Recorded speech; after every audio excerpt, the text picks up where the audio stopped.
जब देवी पार्वती पहले शकुंती देवी के रूप में ने अपने जन्मों में तपस्या की थी ताकि भगवान शिव को पति के रूप में प्राप्त कर सकें।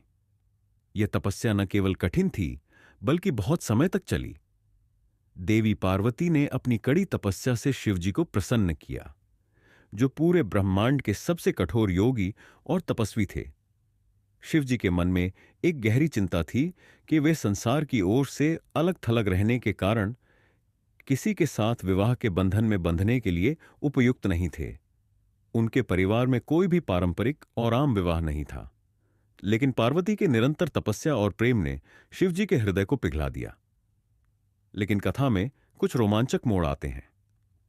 देवी पार्वती का विवाह भगवान शिव से आसान नहीं था। पार्वती के पिता हिमालय शिवजी के अभाव में एक महान राजा बनने की इच्छा रखते थे और उन्होंने भगवान शिव के साथ पार्वती का विवाह करने में असमर्थता जताई। इसके बावजूद पार्वती की सच्ची भक्ति और तपस्या ने अंततः भगवान शिव को इस विवाह के लिए राजी कर लिया। शिवजी का विवाह जब हुआ तो वहां असंख्य देवता और ऋषिमुनि उपस्थित थे, लेकिन शिवजी के पास किसी भी तरह के ऐश्वर्य, आभूषण या शाही वस्त्र नहीं थे। उनकी उपस्थिति ही उनके दिव्य रूप की पहचान थी। इस विवाह के समय भगवान शिव ने गंगा नदी को अपने जटा में समाहित किया। नंदी बैल ने आशीर्वाद दिया और भगवान गणेश और कार्तिकेय के साथ विवाह समारोह की अद्भुत छटा छाई।